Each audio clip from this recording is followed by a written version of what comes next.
그러면 시간이 되었으므로 제 2025년 9월 28일 예수상길교회 예배 시작하겠습니다. 우리의 도움은 천지를 지으신 여호와의 이름에 있도다. 아멘. 천지를 창조하시고 주관하시는 아버지 하나님, 참으로 이렇게 사람이 무엇이간데 당신께서 우리를 생각하시고 우리를 먼저 사랑하시고 우리를 택하사 섭리하셔서 이곳에 인도하여 당신께 예배드리게 하셨나이까. 주님, 이것이 그저 우연히 일어난 일이 아니라 창세전부터 당신께서 예비하셨던 일임을 주님 기억합니다. 주님, 우리의 마음이 이곳에서 다른 모든 것들을 내려놓고 오직 당신만 바라보게 하시고 당신께 무릎 꿇게 하시고 당신께만 예배드리게 하여 주시옵소서. 그리하여 우리의 예배 중에 오직 주님 한 분만 홀로 영광받아 주시옵소서. 이 모든 말씀 우리 구주 예수 그리스도의 이름으로 기도드리옵나이다. 아멘. 다 같이 일어나셔서 주님께 영광 돌리는 찬송 들으시겠습니다.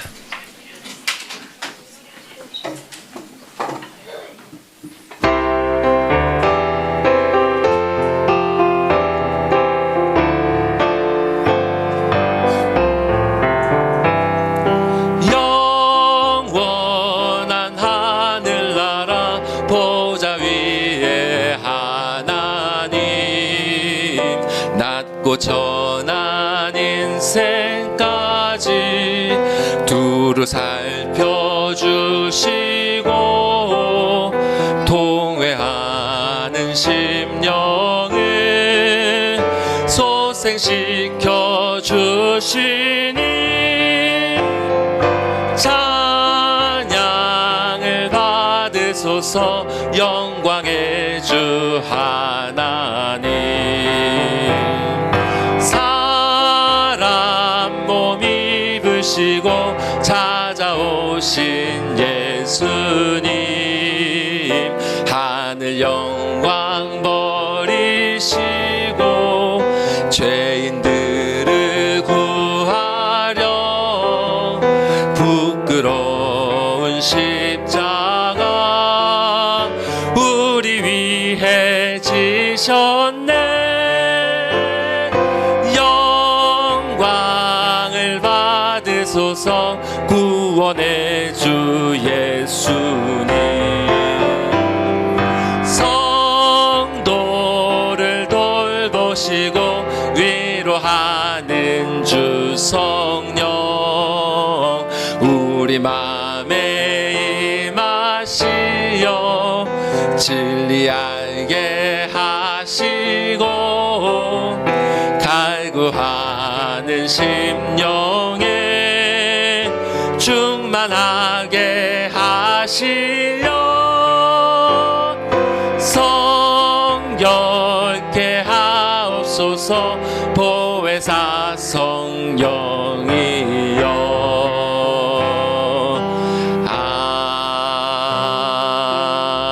아멘.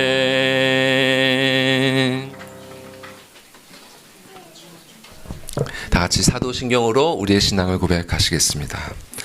전능하사 천지를 만드신 아버지를 내가 믿사오며 그 외아들 우리 주 예수 그리스도를 믿사오니 이는 성령으로 잉태하사 동정녀 마리아에게 나시고 본디오 빌라도에게 고난받으사 십자가에 못 박혀 죽으시고 장사한 지 사흘 만에 죽은 자 가운데서 다시 살아나시며 하늘에 오르사 전능하신 하나님 우편에 앉아 계시다가 저리로서 산 자와 죽은 자를 심판하러 오시리라.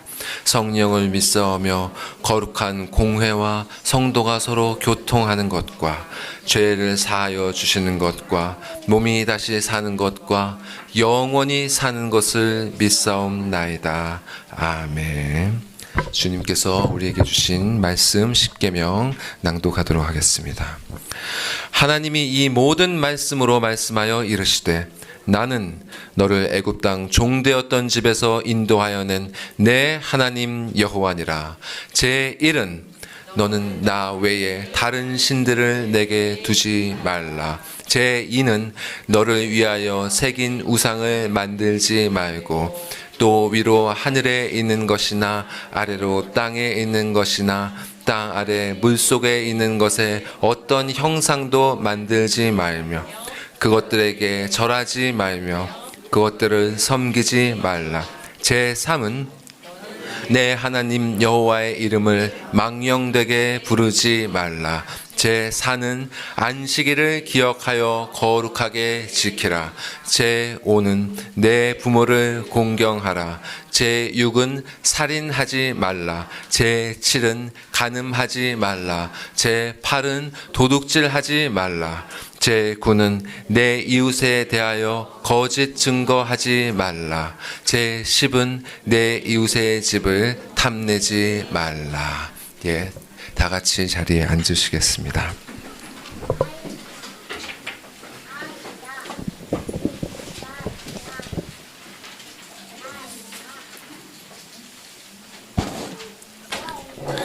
여러분 방금 읽으신 십계명의 말씀 그리고 또 우리 주님께서 우리에게 주신 그 말씀들을 생각하시면서 주님 앞에 회개하는 마음으로 함께 찬송하시겠습니다.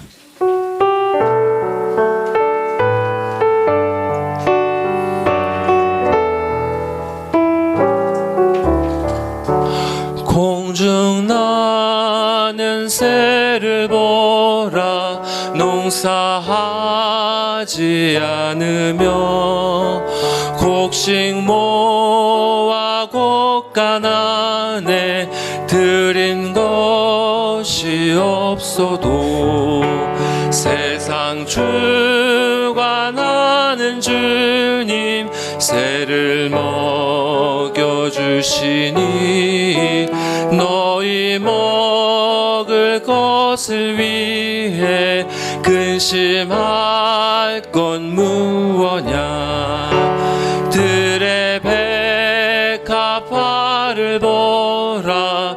길쌈하고 안에도 솔로몬의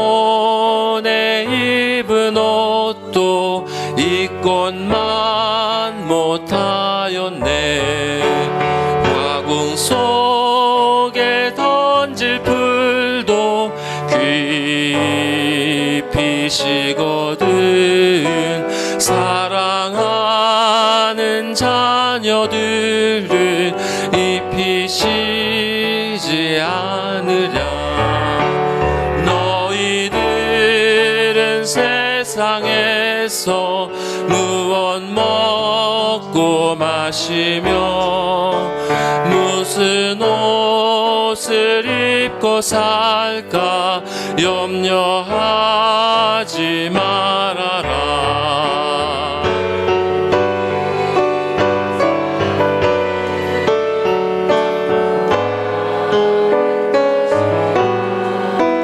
내일 하늘 아버지는 너희 쓸 것 아신다.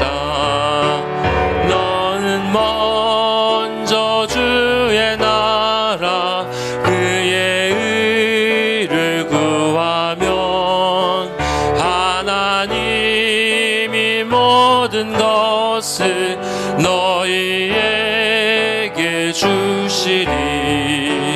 내일 일을 위하여서 아무 염려 말지니 내일 염려하지 말라.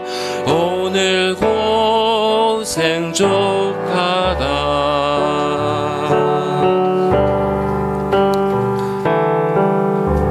주님께서 이렇게 우리의 아버지가 되셔서 우리의 하나님이 되셔서 우리 곁에 계시는데 우리가 얼만큼 그분을 믿고 의지하고 있는지 돌아봅시다.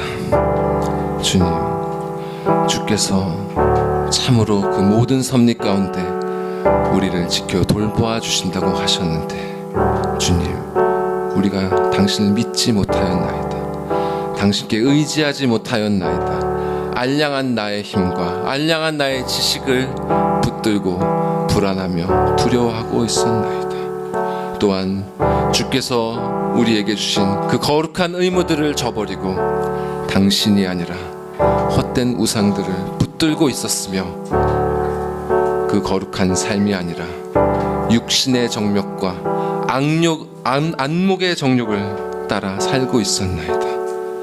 주님, 이 모든 죄를 회개하오니 우리를 용서하여 주시옵소서. 다 같이 우리 예수 그리스도를 의지하는 마음으로 기도하시겠습니다.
여호와는 마음이 상한 자를 가까이 하시고 충심으로 통회하는 자를 구원하시는도다.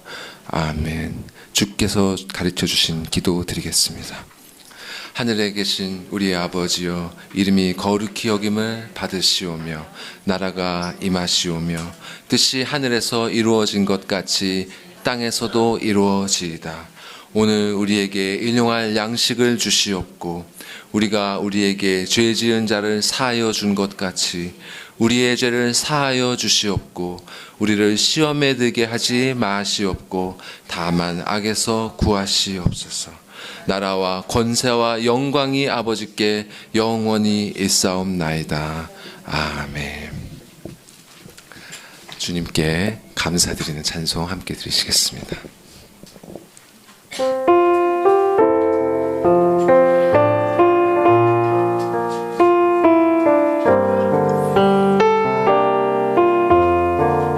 내 영혼이 은총 입어 중한 죄짐 벗고 보니 슬픔 많은 이 세상도 천국으로 화하도다. 할렐루야 찬양하세. 내 모든 죄 사함 받고 주 예수와 동행하니 그 어디나 하늘나라 주의 얼굴 뵙기 전에 멀리 뵈런 하늘나라 내 맘속에 이루어지니 날로 날로 가깝도다. 할렐루야 찬양하세.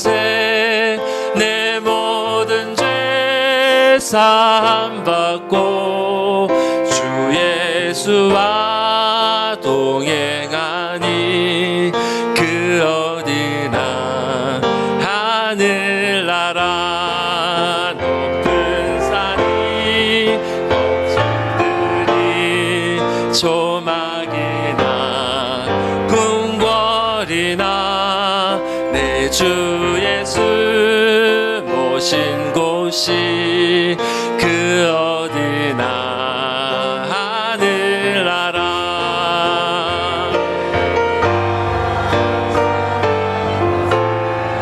내 모든 죄 사함 받고 주 예수와 동행하니 어디나 하늘나라. 아멘.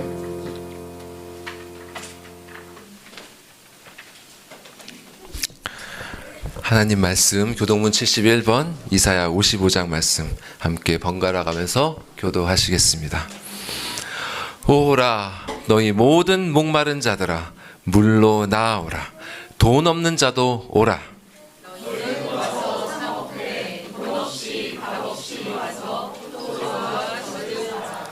너희가 어찌하여 양식이 아닌 것을 위하여 은을 달아주며 내게 듣고 들을지어다. 그리하면 너희가 좋은 것을 먹을 것이며 너희는 귀를 기울이고 내게로 나와 들으라. 내가 너희를 위하여 영원한 언약을 맺으리니 너희는 여호와를 만날 만할 때에 찾으라. 악인은 그의 길을, 불의한 자는 그의 생각을 버리고 여호와께로 돌아오라.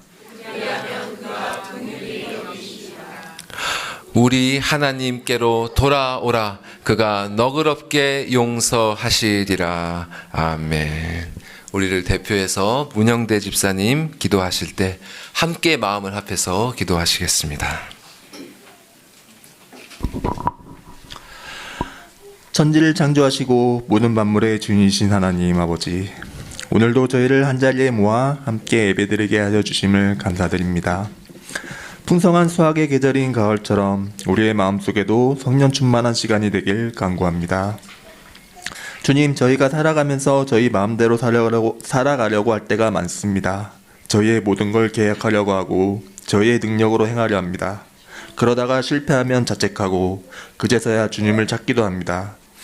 저희가 모든 일을 주님께 맡기며 살아가는 삶을 살게 하여 주시고 항상 주님께 먼저 엽죽게 하시고 주님의 은혜를 구하고 최선을 다하여 노력하고 결과를 주님께 맡기는 저희가 되길 간구합니다. 저희의 힘이 아니라 주님의 은혜로 할씀을 믿습니다. 오늘 말씀을 전해주실 이찬우 목사님에게도 성령의 힘을 더하여 주셔서 하나님을 더 알아갈 수 있는 시간이 되길 바라옵고 오직 한 분이신 예수 그리스도의 이름으로 기도드렸습니다. 네.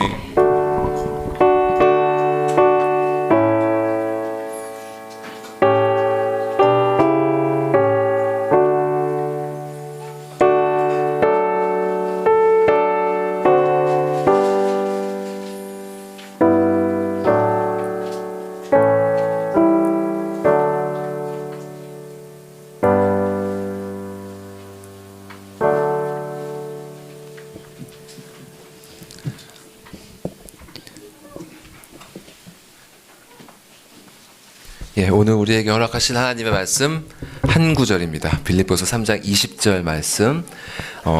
한 구절이기 때문에 다 같이 한글로도 읽고 또 밑에 있는 영어로도 같이 한번 읽도록 하겠습니다. 다 같이 한 목소리로 읽겠습니다. 시작.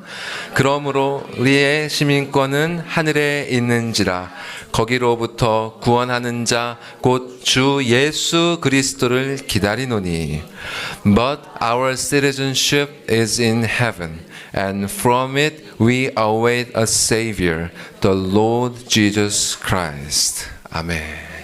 자, 우리 아이들을 위해서 기도하는 시간 갖겠습니다. 나와주세요.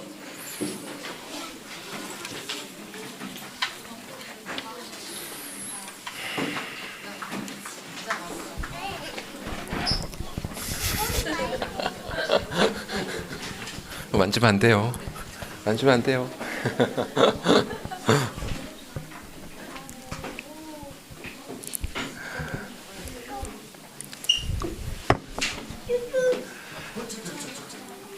자, 우리 아이들이 지금 이제 우리를 의롭다 해주시는 은혜, 칭의에 대해서 배우면서 구절을 외우고 있는데 사실 굉장히 어렵습니다. 예, 이 한국말도 어렵고 그래서 이거 외우는 게 쉽지 않아요. 근데 열심히 잘 외우고 있거든요. 그래서 자, 우리 영어파부터 외워보겠습니다. 예은이 자신 있어요? 예, 끄떡끄떡. 예. 야, 왜 예은이 위주로 한번. 자, 여보세요. 시작. And yet we know that a person is not justified by the works of the law, but through faith in Jesus Christ. So we also have believed in Christ Jesus, in order to be justified in faith in Christ, not by the works of the law, but through faith, because by the works of the law, no one will be justified. Galatians 2:16. 와, 박수 한번 주세요. 와, 와, 대단합니다. 아, 너무 좋습니다. 예.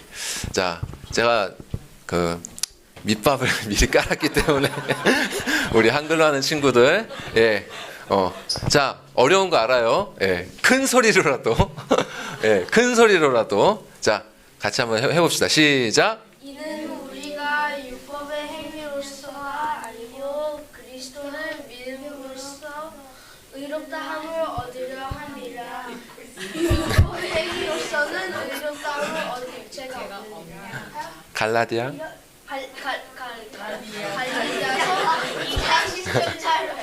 아멘. 예, 아, 격려의 박수 주십시오.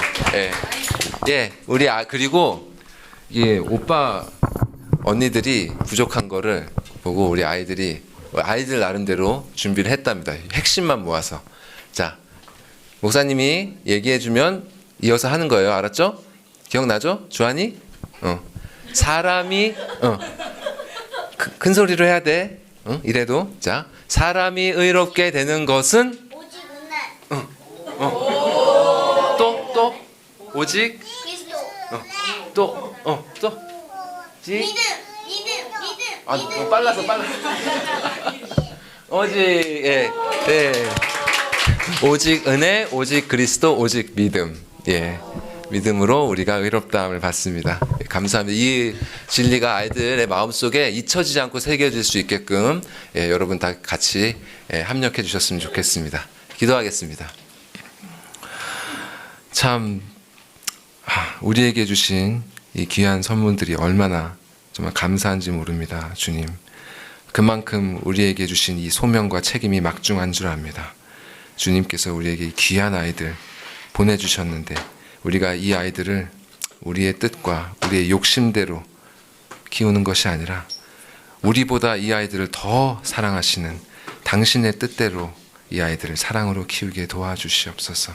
그래야 해서 당신의 말씀이 이 아이들의 마음 가운데 잘 새겨져서 그 어떤 환난과 풍파가 있더라도 능히 이겨낼 수 있는 믿음의 사람들로 이 아이들 귀하게 주님 자라게 해주시고 또 사용해 주시옵소서. 예수님의 이름으로 기도드렸습니다. 아멘.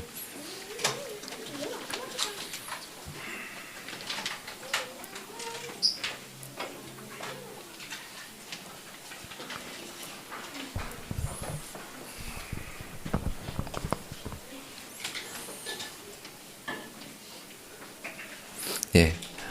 지금 계속 저희는 이제 빌립보서 말씀을 보고 있습니다. 그래서 지난 본문 이제 17절에서 3장 17절에서 19절 말씀이었는데요. 그때 그 본문을 통해서 하나님께서 주신 메시지가 이것이었습니다. 그리스도를 본받으라.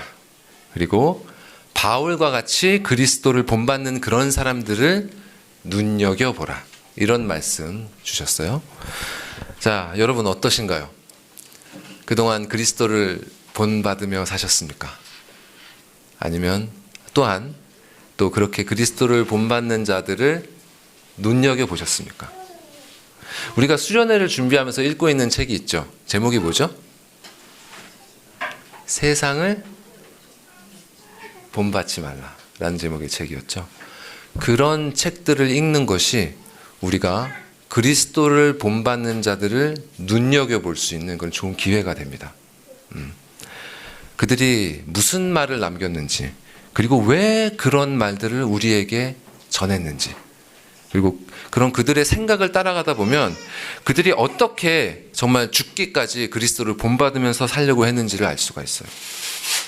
자, 그런 사람들에 대해서 오늘 본문의 표현을 따른다면 아마 이렇게 말할 수 있을 겁니다. 그들은 하늘의 시민권을 가진 자들이다. 자, 이런 사람들은 앞선 19절에 나온 사람들이랑은 완전히 반대인 사람들이죠. 자, 19절에는 하늘의 시민권을 가진 사람들이 아니라 땅을 바라보면서 사는 사람들이 어떤 사람들인지가 적혀 있어요.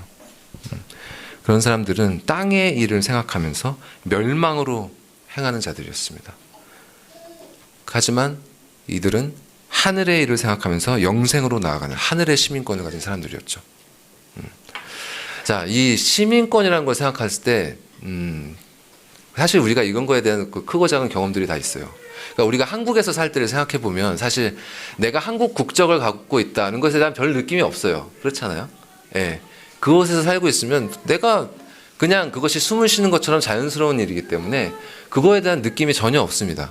근데 이렇게 외국에 나와서 이 땅에 시민권이 없는 상태에서 살아가다 보면 진짜 여기에 시민권이 있는 것과 없는 것이 얼마나 다른 건지를 진짜 피부로 느끼게 돼요. 그러니까 이것이 오늘 본문에서 말씀하는 시민권도 이거랑 다르지가 않습니다. 땅의 시민권을 가진 사람이 땅에 있으면 별다른 느낌이 없어요. 근데 하늘의 시민권을 가진 사람이 땅에 있다면 그는 자신이 이곳에서 이방인이라는 사실을 의식하지 않을 수가 없을 겁니다. 그리고 하늘로 돌아가는 것을 바라게 되는 것이죠. 자, 그러면 본문을 보면서 한번 이 하늘의 시민권이라는 게 무엇인지 한번 살펴볼게요. 보여주시죠. 한 번만 다시 읽어볼까요? 시작. 그러나 우리의 시민권은 하늘에 있는지라 거기로부터 구원하는 자 곧 주 예수 그리스도를 기다리노니. 자, 여기서 이 시민권이라는 단어의 원어는 이 합당하게 행하는 사람이다, 이런 뉘앙스가 있습니다. 자, 우리가 예전에 살펴봤던 이 빌립보서 1장 27절에 이런 말씀이 있었어요. 복음에 합당하게 생활하라. 그때도 제가 이 말씀을 드린 적이 있는데, 자, 이 합당하게 생활하라는 그 동사랑 오늘 본문에 나오는 이 시민권이라는 명사가 똑같은 말과 연관이 되어 있습니다. 폴리스. 고대 그리스의 도시국가죠. 폴리스. 그 말과 연관되어 있는, 또 거기서 유래된 말이에요. 그러니까 이 시민권이라는 말은 폴리스의 시민으로서 합당하게 행하는 자라는 의미입니다. 그러니까 하늘의 시민권을 갖고 있다는 건 무슨 뜻이에요? 하늘 시민으로서 합당하게 행하는 자라는 뜻이죠. 자, 그럼 하늘 시민으로서 합당하게 행하는 것이 무슨 뜻이냐? 아테네 시민으로서 합당하게 행하는 것은 아테네의 법을 따르는 것이죠. 로마 시민으로서 합당하게 행하는 것은 로마 황제와 로마 원로원이 정했던 그 법을 따르는 것이에요.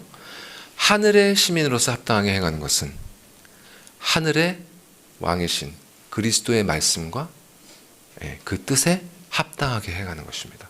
그것이 바로 하늘의 시민권을 가진 사람이에요. 자, 근데 여기서 주목할 건 오늘 본문 말씀이 그리스도를 가리켜서 뭐라고 부르느냐? 구원하는 자, 이렇게 부르고 있다는 사실입니다. 이게 우리가 볼 때는 별로 안 특별해 보여요.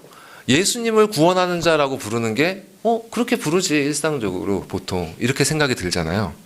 근데 저 단어의 원어는 어떤 뉘앙스가 있냐면 당시의 왕과 같은 그 권력자들, 특히 로마 황제, 그 황제를 가리켜서 구원하는 자다, 이렇게 불렀습니다. 믿음을 가진 자들이 아니라 일반 사람들이 우리를 구원하는 자, 우리의 황제, 이렇게 불렀단 말이에요. 그러니까 이 말은 우리가 교회에서 일반적으로 생각하는 죄에서 우리의 영혼을 구원하는 분이다, 이런 뜻이 아니고 강력한 능력으로 자신의 나라를 구하는 자다, 이런 의미로 쓰였던 말입니다. 저 말이. 그러니까 바울이 예수님에게 당시 황제에게 붙여지던 그 칭호를 사용해서 그분을 구원하는 자, 주, 곧 예수 그리스도다, 이렇게 지극히 높이고 있는 거예요. 여기서 우리는 이 말씀이 쓰여지던 그 정황을 기억해야 될 필요가 있습니다. 바울이 이 편지를 쓰고 있었을 때 어디에 있었죠? 로마 감옥에 있었어요. 지금 바울은 황제가 있던 바로 그 도시 로마에 있는 감옥에 갇혀서 그 육신이 로마 황제의 절대적인 주권 바로 아래에 있었던 겁니다. 그러니까 바울의 그 생사의 여부가 로마 황제의 뜻의 아래에 있었어요. 그럼에도 불구하고 바울은 자신을 구원하는 자가, 사실은 자신을 구원할 수 있는 자가 로마 황제였어요. 그의 명령이 있어야만 구원을 받을 수 있었단 말이죠. 근데 자신의 구원자가 황제가 아니라 그리스도다. 그 상황에서 지금 이렇게 써내려가고 있었던 것입니다. 그러니까 그의 몸은 이 땅에 있었지만 그의 영혼은 이미 하늘의 시민권을 갖고 있었던 것입니다. 자, 여러분은 어떻습니까? 여러분의 영혼은 지금 바울처럼 하늘 시민으로서 지금 합당하게 행하고 있나요? 아니면 그저 이 땅의 시민으로서 여러분 살고 계십니까? 자, 우리 영혼이 진짜 내가 하늘의 시민권을 갖고 있나? 이것을 바로 알려면 앞서 말씀드린 것처럼 지금 우리가 이 땅에서의 삶을 어떻게 내가 느끼고 있는지를 돌아보면 돼요. 하늘의 시민권이 있다면 이 땅에서는 이방인의 삶을 살게 되어 있습니다. 성경에 보면 수많은 믿음의 선조들이 이런 이방인의 삶을 살았다는 것을 우리가 확인할 수 있죠. 먼저 믿음의 조상인 아브라함부터가 이방인이었습니다. 그가 갈대아 우르에 있을 때 하나님께서 그를 부르셔서 낯선 땅으로 갔죠. 아무도 적이 없는. 그래서 거기에 정착해서 살았는데 그의 삶을 보면 그가 인생의 말년이 되도록 그의 소유로 변변한 그런 소유지조차 없었어요. 자, 다음 말씀 한번 보여주시죠. 자, 아브라함의 얘기입니다. 아브라함은 당신들 중에 나그네요 거류하는 자이니 당신들 중에서 내게 매장한 소유지를 주어 내가 나의 죽은 자를 내 앞에서 내어다가 장사하게 하시오. 자, 이 말은 아브라함이 그 아내 사라가 죽었을 때 아내의 시신을 묻을 매장지를 살려고 그 사람들이랑 거래하면서 한 말이에요. 그러니까 그때 오랫동안 그 땅에서 살고 있었음에도 불구하고 아직도 그는 자신을 나는 나그네다, 나는 거류하는 자다 이렇게 부르고 있습니다. 여전히 이방인이었던 거예요. 그리고 이런 이방인의 삶이 그의 아들 이삭 때에도 이어집니다. 그 땅에서 태어나면, 우리 캐나다에서 태어나면 캐나다 사람으로 쳐주잖아요. 근데 이삭은 그 땅에서 태어났음에도 불구하고 계속 이방인이었어요. 다음 말씀 보여주시죠. 좀 길지만 함께 읽어볼까요? 시작. 이삭이 그 땅에서 농사하여 그 해에 100배나 얻었고 여호와께서 복을 주심으로 그 사람이 창대하고 왕성하여 마침내 거부가 되어 양과 소가 떼를 이루고 종이 심히 많음으로 블레셋 사람이 그를 시기하여 그 아버지 아브라함 때에 그 아버지의 종들이 판 모든 우물을 막고 흙으로 메웠더라. 아비멜렉이 이삭에게 이르되 네가 우리보다 크게 강성한즉 우리를 떠나라. 이삭이 그곳을 떠나 그랄 골짜기에 장막을 치고 거기 거류하며. 자, 이삭은 그 땅에서 농사를 졌어요. 이 농사를 졌다는 게 무슨 뜻이냐? 유목민으로서 옮겨 다니면서 살았던 게 아니라 땅을 잡고 정착을 했다는 뜻입니다. 그래서 그 땅의 한 곳을 기경을 해서 농사를 진 거예요.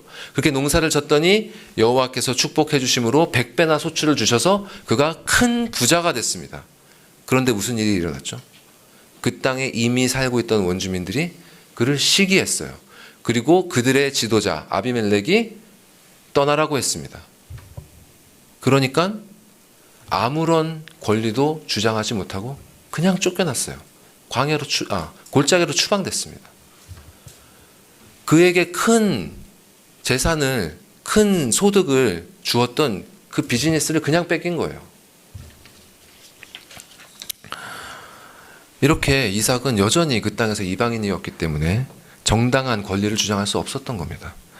자, 그럼 이 이삭의 아들 야곱은 어떨까요?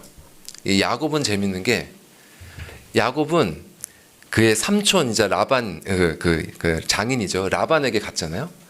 그 야곱이 돌아간 그 라반이 있던 땅이 원래 아브라함의 땅이었잖아요. 아브라함이 살던 그쪽 땅이었잖아요. 거기서는 주인이었으나 이곳에서는 이방이었단 말이죠. 이방인이었단 말이죠.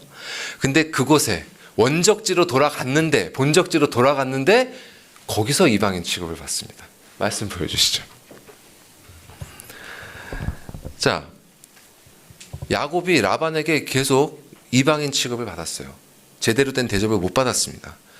그 괴로워하고 있을 때 하나님께서 야곱에게 이 땅을 떠나서 너희 집으로 돌아가라고 하셨어요. 그러니까 아내들에게, 이제 라반의 딸들이죠. 아내들에게 하나님께서 나를 돌아가라고 하신다. 이렇게 얘기를 하니까 아내들이 이렇게 얘기합니다. 라헬과 레아가 그에게 대답하여 이르되 우리가 우리 아버지 집에서 무슨 분깃이나 유산이 있으리요? 아버지가 우리를 팔고 우리의 돈을 다 먹어버렸으니 아버지가 우리를 외국인처럼 여기는 것이 아닌가? 하나님이 우리 아버지에게서 취하여 가신 재물은 우리와 우리 자식의 것이니 이제 하나님이 당신에게 이르신 일을 다 준행하라. 그 딸들이 자신이 아버지로부터 외국인 취급을 받았다고 얘기하고 있습니다. 참 이처럼 이방인의 삶은 고달픈 거예요. 이 자신이 사는 곳에서 자신의 권리를 주장할 수 없는 사람들입니다. 참 지금은 시대가 변해서 이렇게까지 억울한 일을 당하지는 않지만 이 땅의 시민권을 가진 사람들과 그렇지 못한 사람들 사이에는 엄연한 차별이 있습니다. 그리고 그런 차별은 사실 너무 당연한 거예요. 자, 그래서 그랬는지 이 야곱의 넷째 아들 유다 아시죠? 이 유다는 좀 다른 삶을 살려고 그랬던 것 같아요. 그래서 성경을 여러분 가만히 읽어보시면 이 유다는 상당히 이 손익 계산에 빠른 사람이었던 것 같습니다. 자, 이 야곱의 아들 12아들 중에 이제 요셉이 나중에 태어나잖아요. 요셉이 꿈을 꿨죠. 그리고 이 요셉이 꾼 꿈 때문에 이제 형제들이 다 그를 미워하게 됩니다. 이야기 아시죠? 이제 뭐 요셉이 꿈을 꿨는데 자기가 가족들이랑 다 같이 나가서 곡식단을 묶었는데 아빠, 엄마, 형제들이 묶은 곡식단이 내가 묶은 곡식단에 절하더라 하니까 뭐 하면서 이제 다 화를 낸단 말이에요. 자, 그렇게 요셉이 미움을 샀는데 그런 요셉이 아버지의 심부름을 받아서 이제 형들이 목축하고 있던 곳으로 먼 곳으로 이제 심부름을 온단 말이죠. 그 심부름을 왔을 때 이 형들이 화가 나 있다가 요셉이 오니까 그를 잡아다가 구덩이에 던져버립니다. 자, 그렇게 구덩이에 던져버리고 형제들이 씩씩거리고 있을 때 유다가 이렇게 얘기해요. 자, 유다가 얘기합니다. 자, 우리가 우리 동생을 죽이고 그의 피를 덮어둔들 무엇이 유익할까? 자, 그를 이스마엘 사람들에게 팔고 그에게 우리 손을 대지 말자. 그는 우리의 동생이요 우리의 혈육이니라. 자, 유다가 이렇게 얘기를 한 건 동생인 요셉을 안쓰럽게 생각했기 때문이 아니에요. 요셉을 죽여봤자 자신들에게 좋을 것이 아무것도 없다는 판단 때문이었습니다. 이 꼴 보기 싫은 요셉을 그냥 놔주면 분명히 아버지에게 가서 고자질을 할 거란 말이죠. 그러면 자신들에게 또 큰일이 나게 생겼으니 이 기회에 그냥 팔아버려서 돈이나 벌고 그리고 요셉도 이참에 집에서 치워버리자. 그 생각이었던 겁니다. 자, 그렇게 요셉을 팔아버린 다음에 이게 37장에 있었던 일이고요. 그 다음에 38장으로 창세기를 읽어보시면 이 유다가 가족을 떠납니다. 형제들을 떠나요. 그래서 아둘람 사람 히라라는 사람과 가까이 지냈다 이렇게 되어 있습니다. 친구를 삼은 것이죠. 그 다음에 가나안 여자, 그 지방의 여자를 만나서 결혼을 했어요. 이렇게 그는 형제들을 떠나서 이 세상 사람과 친구를 맺었고 또 이 세상 여자와 결혼했습니다. 자, 아브라함은 자기 아들을 그 땅의 여자들과 결혼시키지 않으려고 했어요. 그래서 그 먼 데까지 사람을 보내서 리브가를 데리고 와서 결혼시켰죠. 그리고 이 이삭과 리브가는 그 큰아들 에서가 그 땅 여자들과 결혼해서 엄청 속을 새기지 않았습니까? 그래서 아들인 야곱은 이 땅 여자들과 결혼시키지 않으려고 했어요. 그래서 라반의 집으로 보냈던 겁니다. 유다는 그런 할아버지와 아버지의 그 스토리를 당연히 알고 있었겠죠. 그럼에도 유다는 개의치 않고 그 땅의 여자와 결혼했습니다. 처럼 그리고 자식들을 낳고 그렇게 살았죠. 그리고 유다는 자식들을 하나님을 경외하는 사람으로 경건하게 키우지 않았어요. 그래서 첫째 아들과 둘째 아들이 악을 행하다가 차례로 여호와께 죽임을 당합니다. 그리고 그 상황이 된 상황에서 이제 며느리가 이제 과부가 됐죠. 그 과부가 된 며느리에겐 그 시아버지로서 해야 될 의무가 있었어요. 그 아들을 그 며느리와 다시 결혼을 시켜서 대를 이어야 했단 말입니다. 근데 그 의무를 하지 않았죠. 그것이 이제 어떤 그 집안의 대를 이어야 된다 뭐 이런 개념도 있지만 사실 그렇게 여성의 삶에서 그 당시에는 결혼을 한다는 것은 그 사람의 노후의 보장이었어요. 사실 복지였습니다. 과부가 된다는 것은 아주 위험한 것이었거든요. 그렇게 시아버지로서의 의무가 있었음에도 불구하고 아들 또 잃을까봐 방치했습니다. 며느리를 방치하고 그냥 그 세상 친구와 살았죠. 세상 일하면서 살다가 길거리 아내가 죽었어요. 유다의 아내가 죽었습니다. 그 이후에 길거리에서 창녀를 만나서 음란한 또 짓을 합니다. 자, 이렇게 유다의 삶을 보면요, 그가 무엇을 원했는지가 드러나요. 그가 세상 사람과 친구하고 세상 사람과 결혼하고 또 세상의 방법을 따라서 이득을 취하고 자신의 치부는 가리고 또 육신의 정욕은 충족시키면서 그렇게 살았습니다. 이 세상에서 이방인으로 살길 원하지 않았어요. 할아버지처럼 아버지처럼 그렇게 살길 원하지 않았습니다. 이 땅에서 이방인이 아니라 이 세상의 권리와 즐거움을 다 누릴 수 있는 이 땅의 시민으로서 살길 원했던 것입니다. 유다는. 자, 성경은 이렇게 유다의 삶을 보여준 다음에 그 다음에 이어서 이것과 완전히 반대되는 사람의 삶을 보여주죠. 누구의 삶을 보여주죠? 요셉의 삶을 보여줍니다. 자, 요셉 팔려갔잖아요. 이집트에 팔려갔는데 당연히 이집트에서 이방인이었죠. 근데 그냥 이방인이 아니죠. 이방인이자 노예였어요. 이방인이자 노예. 그러니까 그냥 자기의 권리를 주장할 수 없는 정도가 아니라 짐승 취급이나 받지 않으면 다행스러운 그런 상황이었단 말입니다. 근데 자, 요셉은 그 땅에서 철저히 이방인으로 살았어요. 결코 스스로 이집트인이 되려고 하지 않았습니다. 요셉은 그저 하나님의 자녀로서 충실했고요. 주어진 일에 최선을 다했습니다. 만일 그가 자기의 육신의 정욕을 따라서 어떻게 해서든 그 땅의 시민이 되어서 살고자 했다면 어떻게 살았을까요? 그의 주인이었던 보디발이 그를 신뢰해서 자신의 모든 재산을 관리할 수 있는 권한을 맡겼죠. 그때 요셉이 어떻게 했을까요?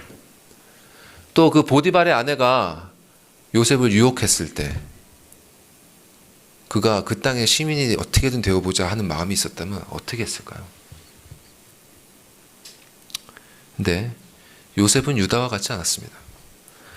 그리고 성경은요, 앞서 유다의 삶에서는 한 번도 등장하지 않았던 표현들을 사용해서 요셉의 삶을 설명하고 있어요. 자, 창세기 39장 말씀 보여주시죠. 함께 말씀 읽어볼까요? 시작. 여호와께서 요셉과 함께 하심으로 그가 형통한 자가 되어 그의 주인이 여호와께서 그와 함께 하심을 보며 또 여호와께서 그의 범사에 형통하게 하심을 보았더라. 여호와께서 요셉을 위하여 그 애굽 사람의 집에 복을 내리심으로 여호와의 복이 그의 집과 밭에 있는 모든 소유에 미친지라. 이는 여호와께서 요셉과 함께 하심이라. 여호와께서 그를 범사에 형통하게 하셨더라. 요셉에게는 여호와께서 함께 하셨습니다. 그리고 여호와께서 그를 범사에 형통하게 하셨어요. 이게 유다와 요셉의 결정적인 차이였습니다. 자, 남의 나라에서 노예로 사는 것을 어떻게 형통하다고 할 수 있습니까? 그리고 억울하게 누명을 쓰고 감옥에 가는 걸 어떻게 형통하다고 할 수 있어요? 요셉이 감옥에 가지 않습니까? 이게 이 땅의 시민이라면 그걸 결코 형통하다고 말할 수가 없습니다. 근데 하늘의 시민이라면 그가 어디에 있든지 아버지 하나님이 그와 함께 하시기 때문에 그는 형통한 것입니다. 자, 이게 바로 선대부터 아브라함과 이삭과 야곱이 누렸던 그 은혜였어요. 자, 그들은 이 세상의 권리는 누리지 못했지만 하나님의 자녀로서의 권리를 누리면서 살았습니다. 아버지께서는 그들을 지켜 보호해 주셨고 온갖 어려움과 환난 속에서도 그들을 형통하게 하셨습니다. 자, 이 형통하게 하셨다는 것이 꼭 그들이 뭐 부자가 되고 세상에 인정을 받았다 이런 뜻이 아니에요. 형통하게 하셨다는 것은 하나님께서 그들에게 약속하신 대로 그들에게 말씀하신 대로 결국 모든 일이 이루어졌다는 뜻입니다. 아브라함도 그랬고 이삭도 그랬고 야곱도 요셉도 그랬습니다. 그들도 때로는 어리석은 죄를 졌어요. 그것이 성경에 다 적나라하게 기록하고 있습니다. 그리고 그 자기가 지은 죄 때문에 고난을 받기도 했어요. 하지만 하나님께서는 그들을 끝까지 붙드시고 또 다스리심으로써 그들을 거룩하게 하나님의 자녀로 하늘의 시민답게 빚어가셨던 것입니다. 이게 바로 하나님의 통치하심을 받는 하늘 시민과 이 세상의 통치를 받는 땅의 시민 간의 차이입니다. 자, 여러분의 삶은 어떻습니까? 여러분 누구의 통치를 받고 계십니까? 여러분의 삶을 끌고 가고 있는, 여러분의 삶을 드라이브하고 있는 게 뭐예요? 여러분의 마음속에 주인이 되어서 여러분의 시간과 물질을 지배하고 있는 그것은 도대체 무엇입니까?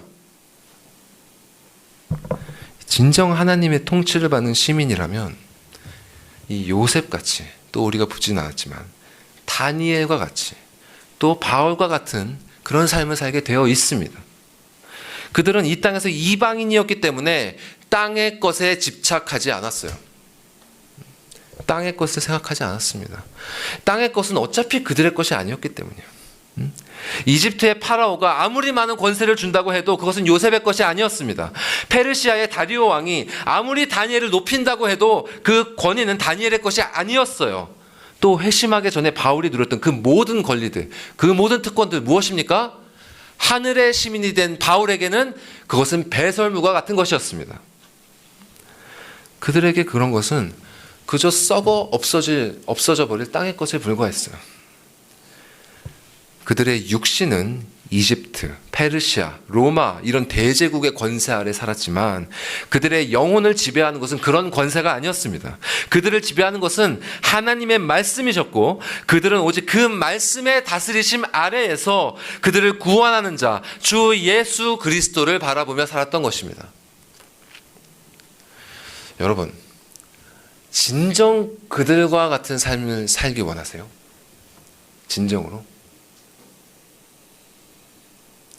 세상에서는 이방인이 되더라도 하나님의 다스리심 안에서 그분의 자녀로서 권리를 누리시길 원합니까? 세상의 권리는 잃어버리더라도? 이 땅이 주는 즐거움은 포기하더라도 하늘이 주는 그 위로와 소망 안에서 기뻐하는 것, 그걸 원하십니까? 여러분, 이 질문이 중요해요. 절대로 이 질문이 여러분 옆을 그냥 스쳐 지나가지 않게 하십시오. 이 질문에 여러분 직면하시기 바랍니다. 여러분은 진실로 하늘의 시민권을 원하십니까? 그 시민권 지금 갖고 계십니까? 가벼운 문제가 아닙니다. 이 우리의 영혼이 걸린 문제예요. 내 영혼의 마침이 멸망이 될 것인지 아니면 영생이 될 것인지를 판가름하는 문제가 여기 있습니다. 여러분의 영혼을 가지고 여러분 도박하지 마십시오. 그렇게는 여러분의 영혼이 너무 소중하지 않습니까? 우리에게 하늘의 시민권이 있다면 우리가 이 땅은 떠나는 그날 우리는 그곳에서 영접받을 것입니다. 환영받을 거예요. 하지만 우리에게 그 시민권이 없다면 우리가 이 땅을 떠났을 때 그 문은 우리 앞에 굳게 닫혀 있을 것입니다. 이 문제를 뒤로 밀어두지 마십시오, 여러분. 우리가 언제 이곳을 떠나게 될지 아무도 모르지 않습니까? 나이가 많든 적든 우리의 영혼의 주인께서 그 영혼 부르시면 당장이라도 우리는 그분 앞에 서게 되는 것입니다.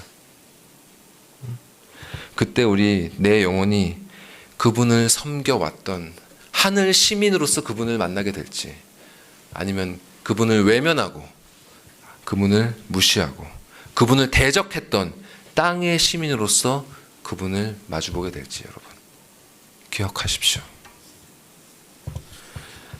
진실로 우리 모두에게 이 시민권이 필요합니다. 자, 그러면 사람이 어떻게 이 시민권을 얻을 수 있는가? 예수님께서 이것에 대해서 명확하게 말씀하셨습니다. 자, 요한복음 3장에 나오는 이 두 말씀 같이 읽어보겠습니다. 시작. 예수께서 대답하여 이르시되 진실로 진실로 내게 이르노니 사람이 거듭나지 아니하면 하나님의 나라를 볼 수 없느니라. 예수께서 대답하시되 진실로 진실로 내게 이르노니 사람이 물과 성령으로 나지 아니하면 하나님의 나라에 들어갈 수 없느니라. 거듭나야만 그 나라를 볼 수 있고 그 나라에 들어갈 수 있습니다. 자, 이 거듭나다라는 원어를 다시 번역하면 위로부터 나다, 위로부터 태어난다, 이렇게 번역할 수 있어요. 그러니까 사람의 영혼이 이 위로부터, 하늘로부터 태어나야만 합니다. 이 죄로 말미암아서 땅에서 죽어있는 이 옛 영혼이 아니라 하늘로부터 이 새 영혼을 받은 자만이 하늘의 시민이 될 수 있어요. 자, 그리고 예수님께서 이 거듭난다는 것을 또 어떻게 설명하시냐? 물과 성령으로 나야 된다, 이렇게 설명하고 계시죠. 자, 이 말씀은 에스겔서 말씀을 인용한 말씀입니다. 자, 에스겔 선지자에게 하나님이 이렇게 말씀하셨어요. 이스라엘 민족들이 우상을 섬기면서 내 이름을 더럽혔으므로 내가 그들을 멸망시켜서 여러 나라에 흩어지게 하겠다. 자, 이렇게 하나님께서는 당신을 섬기지 않는 자들에게서 그들의 시민권을 박탈하셨습니다. 그리고 그 백성들을 여러 나라에 흩어버리셨어요. 하지만 당신의 자녀들을 계속 그렇게 내버려 두지 않으시고 다시 이스라엘을 구원하시는 역사를 통해서 당신의 거룩하심을 드러내겠다, 이렇게 말씀하셨습니다. 그리고 그들을 어떻게 구원하실지를 이렇게 말씀하셨어요. 에스겔서 말씀 보여주시죠. 중요한 말씀입니다. 여러 번 인용했던 말씀 함께 큰 소리로 읽어보겠습니다. 시작. 내가 너희를 여러 나라 가운데에서 인도하여 내고 여러 민족 가운데에서 맑은 물을 너희에게 뿌려서 너희로 정결하게 하되 곧 너희 모든 더러운 것에서와 모든 우상 숭배에서 너희를 정결하게 할 것이며 또 새 영을 너희 속에 두고 새 마음을 너희에게 주되 너희 육신에서 굳은 마음을 제거하고 부드러운 마음을 줄 것이며 또 내 영을 너희 속에 두어 너희로 내 율례를 행하게 하리니 너희가 내 규례를 지켜 행할지라.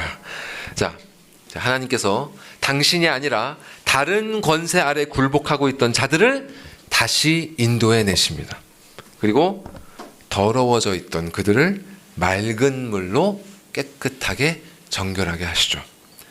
자, 이것은 무슨 뜻이냐면 우상을 섬겼던 거짓된 우상들로 더럽혀져 있던 그 내면을 진리의 말씀으로 깨끗이 청소하시는 것입니다. 물로 씻는다는 것은 진리의 말씀으로 씻으신다는 거예요. 그러면서 이런 진리를 깨닫게 하십니다.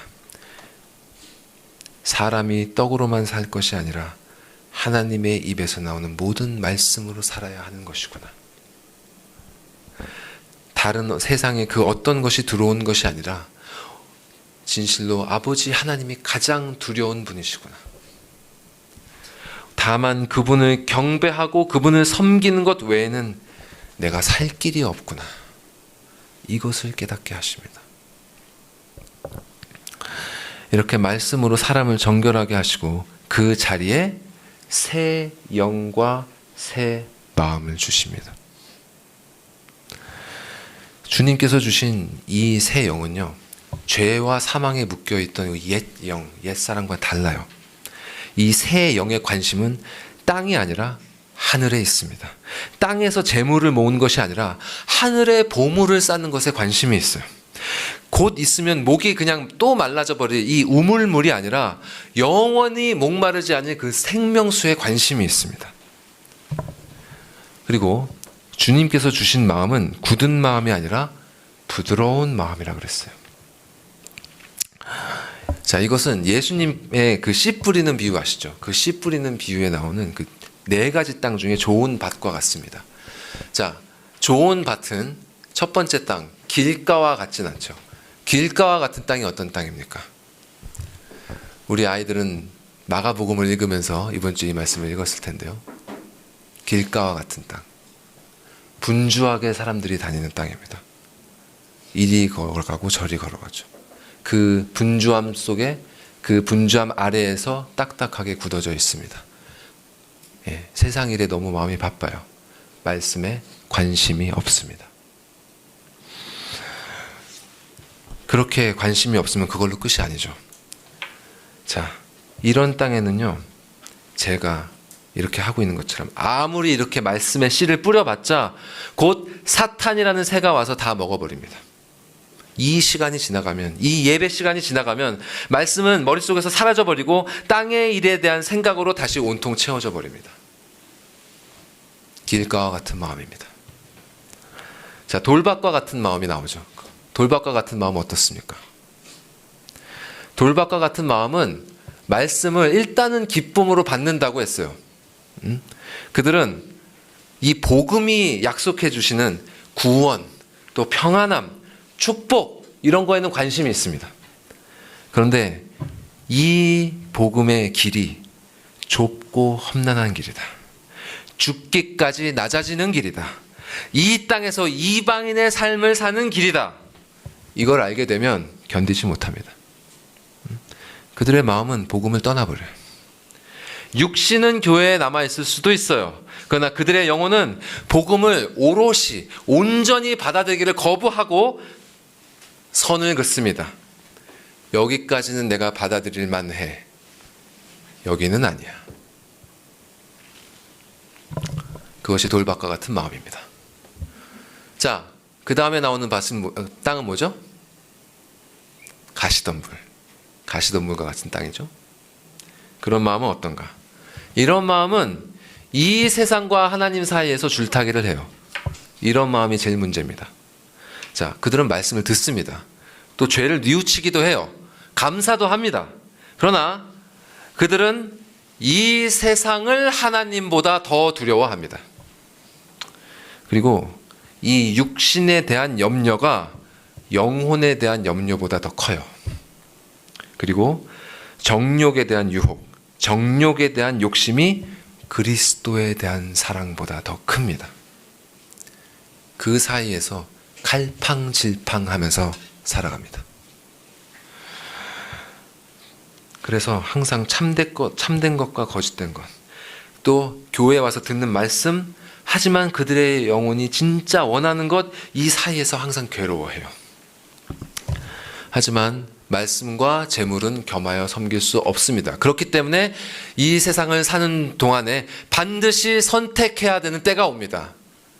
그리고 둘 중에 하나를 선택해야 되는 때가 오면 당연히 하나님을 버리죠. 보다 두려워했던 세상을 선택합니다. 그것이 바로 가시덤불과 같은 마음을 가진 사람들이 사는 삶입니다. 여러분 혹시 이런 상태에 계시지 않습니까? 돌밭과 같은 마음, 혹은 가시떨기와 같은 마음, 이것이 여러분의 상태 아닙니까? 자, 이런 사람들이 겪는 이 내면의 갈등은요, 성경이 말하는 영적 전쟁이 아니에요. 선과 악의 중간에서 갈팡질팡하는 것은 영적 전쟁이 아닙니다. 착각하시면 안 됩니다. 거듭나지 않은 사람은 양심 때문에 내면의 갈등을 경험해요.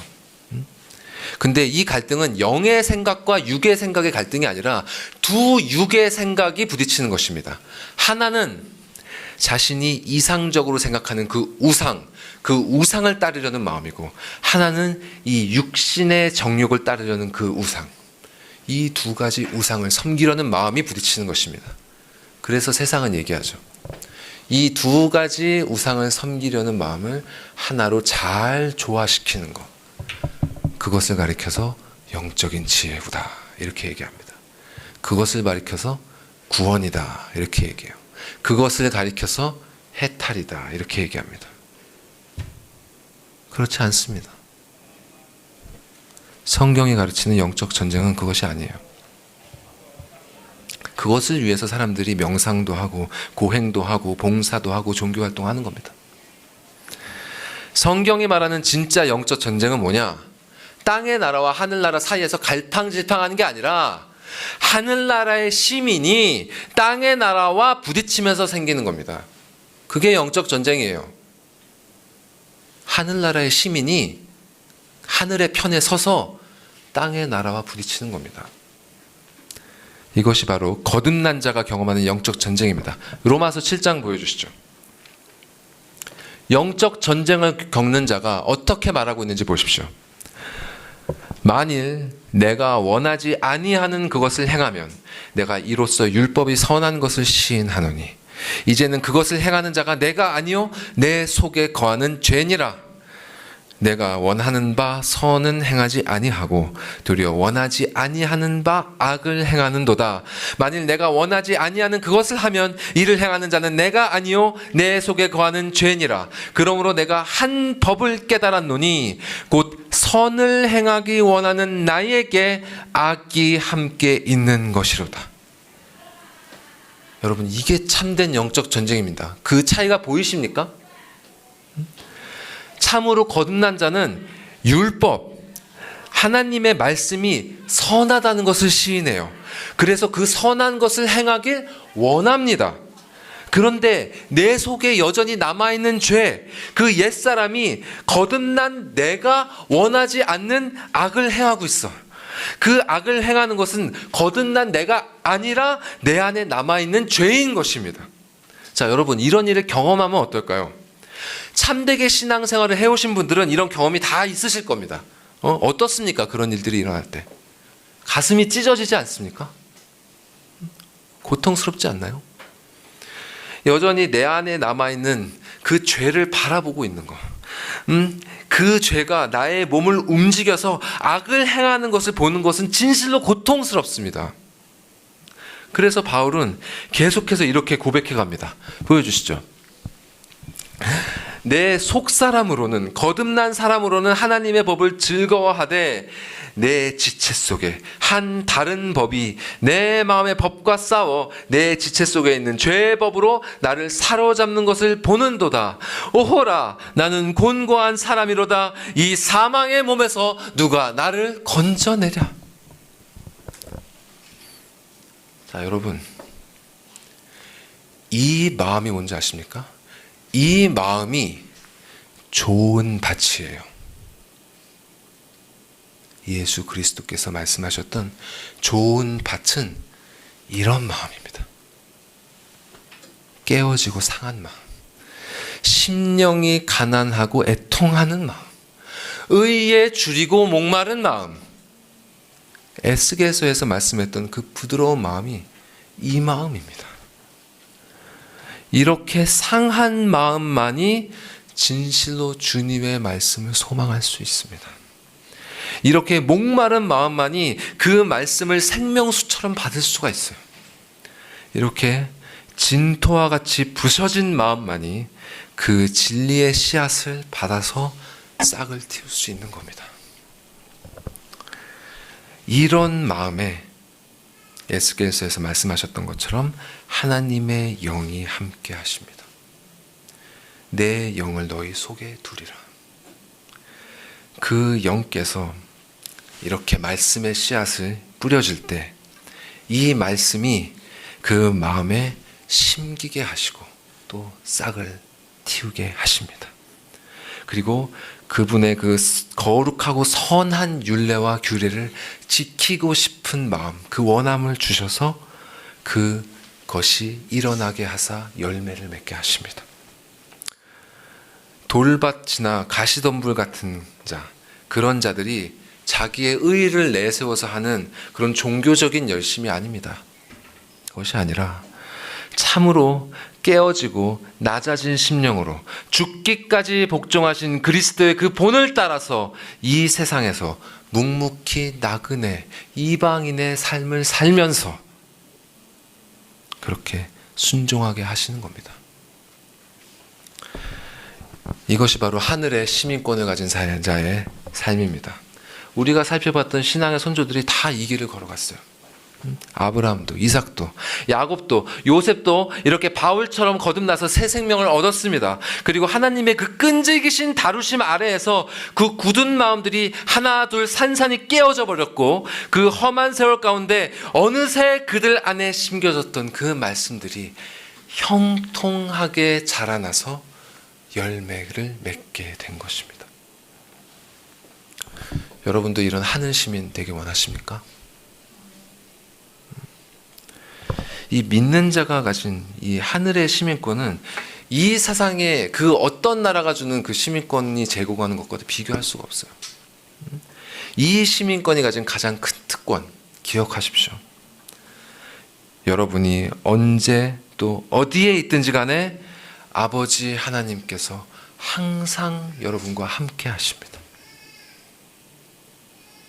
이집트 감옥 안에 요셉이 그랬던 것처럼, 또 페르시아의 궁정 안에 있던 다니엘에게 그랬던 것처럼, 또 로마 감옥 안에 있던 바울에게 그랬던 것처럼, 아버지 하나님은 여러분이 어디에 있든지 간에 여러분과 함께 하십니다. 그분의 말씀이 진참으로 믿는 자들의 마음에 새겨져 있고요. 그분의 영은 그들의 마음 가운데 내주하고 계십니다. 그들의 영혼을 대속하사 그들의 영혼의 주인이 되신 그리스도께서 그들의 영혼과 연합해 계십니다. 그리고 그들의 의로운 신분 보장하시고 마침내 그들이 본국에 돌아갈 수 있게 하십니다. 어디에 이런 특권이 있습니까, 여러분? 영혼의 안위를 보장할 수 있는 특권이 도대체 그 어떤 시민권에 있습니까? 하나님의 심판으로부터 그 어떤 권리가 우리의 영혼을 보호할 수 있겠습니까? 오직 은혜로, 오직 그리스도로, 오직 믿음으로 우리 아이들의 입술로 고백하지 않았습니까? 그렇게 하여 우리에게 주신 그 칭의의 신분, 의롭다 한 그 신분, 그 선언 속에서 그분이 주신 하늘의 시민권만이 우리를 그 나라로 들어갈 수 있게 하시는 것입니다. 자, 마지막으로 야곱의 넷째 아들 유다 이야기하면서 말씀 마무리하겠습니다. 자, 아버지와 형제들을 떠나버리고 이제 세상으로 갔잖아요, 유다가. 근데 그랬던 유다의 삶이 결코 순탄하지 못했죠. 두 아들을 잃어버리고 아내마저 세상을 떠나고. 근데 그런 일을 당했음에도 불구하고 유다는 할아버지와 아버지를 붙들어 주셨던 그 하나님께 위로를 찾지 않았습니다. 그리고 세상 사람들 계속 친구 삼아서 쫓아다녔어요. 그리고 육신의 정욕을 채우는 것에서 위로를 찾았죠. 창녀를 만나서 음란한 짓을 했습니다. 하지만 하나님께서는 그를 그렇게 버려두지 않으셨습니다. 그 창녀가 바로 그가 방치하고 있던 며느리였죠. 그리고 그녀가 임신함으로 말미암아서 결국 그의 그 부끄러운 행적이 다 드러나게 되었습니다. 하나님께서는 끝까지 우리의 죄를 다루십니다. 끝까지.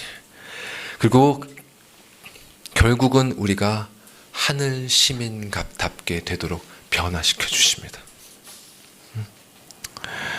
그렇게 해서 성경은 이렇게 자신의 이익을 위해서 가족을 버리고 세상을 따라갔던 유다가 어떻게 변화됐는지 보여주고 있어요. 어떻게 됐습니까? 이집트의 절대 권력 앞에서 아버지와 형제들을 위해서 자신을 희생하는 자로 변화됐습니다. 유다가. 자기의 동생을 야멸차게 팔아버렸던 그 유다가 이제는 모든 가족을 위해서 자신을 볼모로 내어주는 사람이 되었어요. 그 희생의 모습이 요셉을 감동시켜서 마침내 온 가족이 구원을 얻게 되는 것 아닙니까? 게다가 하나님께서는 유다의 악행마저도 사용하셔서 선을 이루셨습니다. 자, 유다가 며느리를 통해서 그의 계보를 이어갔죠. 그 계보로부터 누가 나셨습니까? 예수 그리스도가 나셨습니다. 유다는 가족을 위해 희생하는 자가 됐고요. 또 그의 후손이신 예수 그리스도께서는 아버지 하나님께서 택하신 그 모든 자녀들을 위해 희생하신 구세주가 되셨습니다. 하늘 시민이 가지는 특권이 이런 것입니다, 여러분. 절대로 변하지 않을 것 같은 이 완고한 죄성을 끝까지 다루셔서 거룩하게 변화시켜 주시는 것. 그리고 이미 우리가 저질러버린 그 죄악마저도 헤아릴 수 없는 섭리 가운데 사용하셔서 결국 선으로 합력하여 이루시는 것. 여러분, 이런 특권 누리고 싶지 않으십니까? 이 시민권을 가진 사람은 세상에 그 무엇것도 부러울 것이 없는 사람이에요.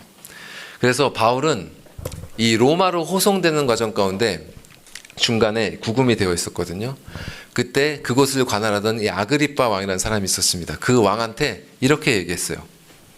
바울의 말입니다. 바울이 이르되 말이 적으나 많으나 당신뿐만 아니라, 아그리빠 왕 당신뿐만 아니라 오늘 내 말을 듣는 모든 사람도 다 나처럼 이렇게 결박된 것 외에는 나와 같이 되기를 하나님께 원하나이다. 여러분, 진실로 우리 모두가 바울처럼 하늘 시민권을 갖고 있었던 그 바울처럼 되기를, 또 앞서갔던 모든 신앙의 선조들과 같이 그렇게 되기를 하나님께 원합니다. 그리고 마침내 우리 모두가 그 시민권을 사용해서 그 나라에 들어가서 한 사람도 빠짐없이 그 나라에서 다 만나 뵙기를, 그 축복을 반드시 함께 누리기를 주님의 이름으로 축원합니다. 기도하시겠습니다.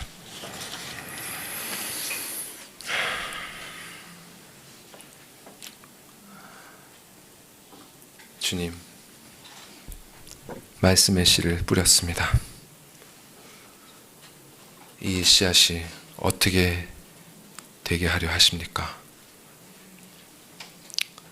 주님, 오직 주님의 말씀과 그 말씀을 따라 운행하며 역사하시는 성령님만이 우리의 돌처럼 굳어진 마음을 살처럼 부드럽게 하실 수 있음을 압니다. 도와주시옵소서. 깨어지게 하여 주시옵소서. 우리에게 복되다고 하신 그 상한 마음, 가난한 마음, 의에 줄이고 목마른 마음 주시옵소서.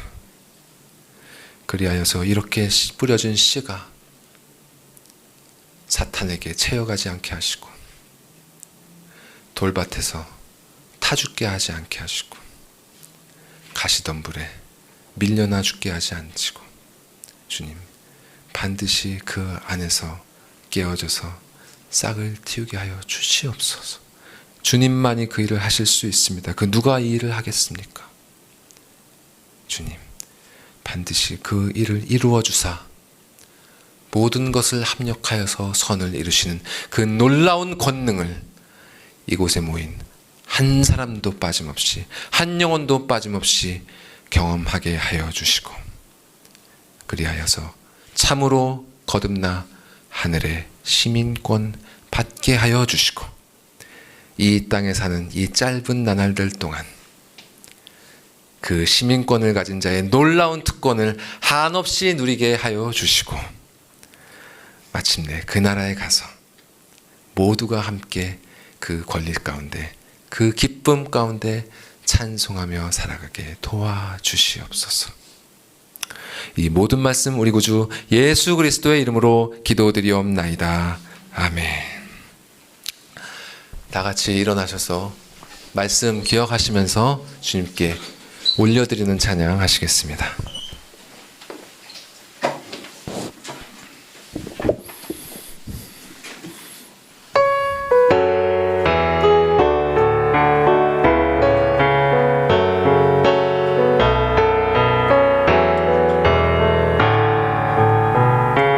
하늘 가는 맑은 길이 내 앞에 있으니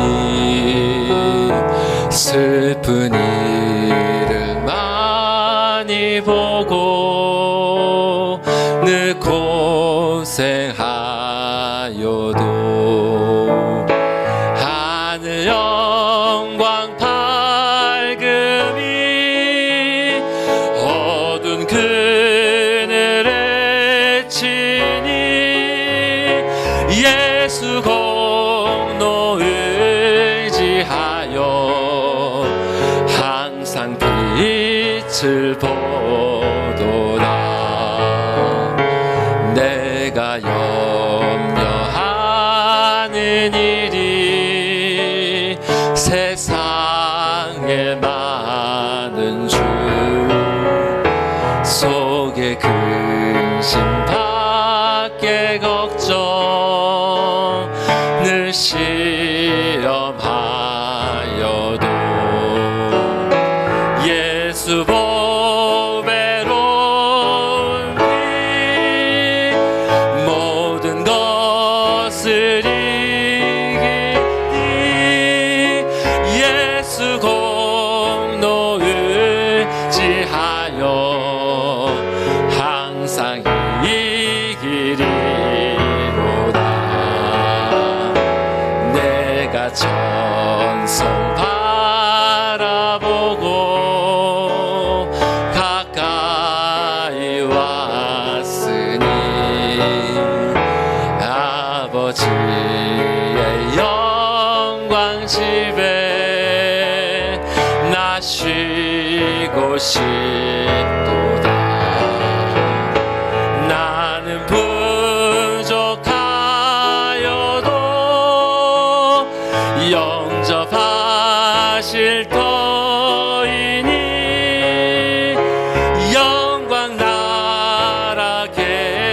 대신 임금 우리 구주 예수라.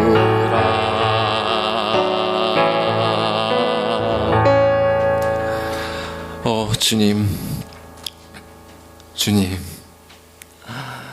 참으로 우리가 영광 나라에서 우리를 영접하실 주 예수 그리스도를 만나 뵙기를 간절히 소망하옵나이다.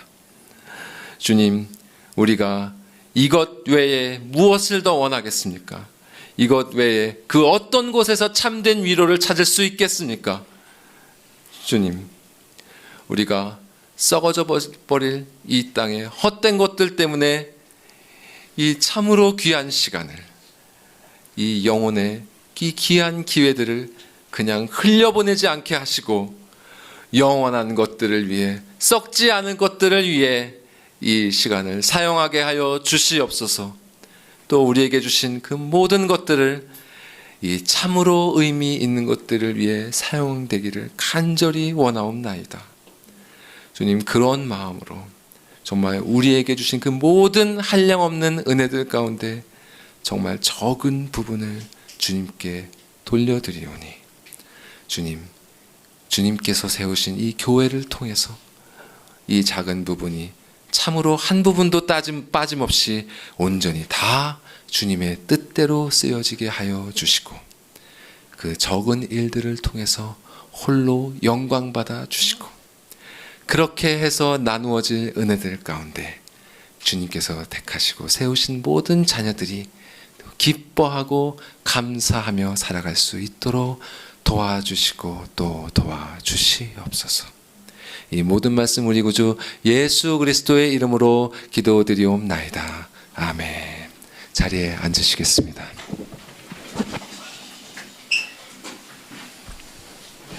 예. 여러분, 세상에 가실 때 오늘 주신 말씀 돌아보시면 좋겠습니다. 이 길을 먼저 갔던 자들을 여러분 성경을 통해서 눈여겨보십시오. 예, 그들의 삶 가운데 참 지혜가 있습니다.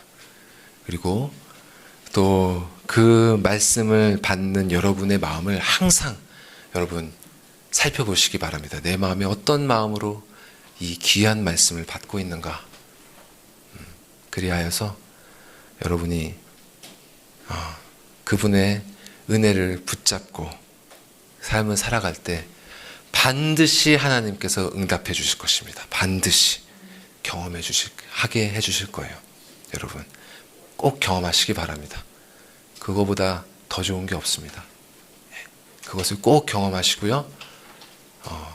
그것을 함께 나눌 수 있는 기회가 주님, 여러분 더 풍성해졌으면 좋겠습니다. 그리고 이번에 우리가 같이 하게 될 수련회가 또 그런 또 좋은 기회가 되길 바랍니다.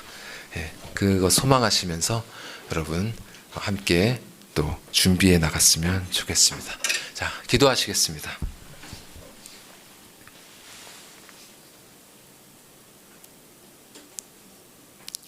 이제는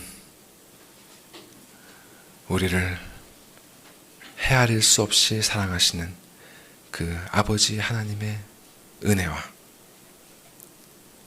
또 그 아들 예수 그리스도의 한없이 낮아지심으로 우리를 구속하심과 또 성령 하나님의 감화, 감동, 충만, 또 교통케 하심이 참으로 그 나라의 시민권을 얻기를 원하며 또 그 권리를 참으로 이 땅 가운데서 충만히 누리며 살길 원하는 사랑하는 당신의 자녀들의 모든 머리 위에 이제부터 영원토록 함께 있을지어다. 아멘.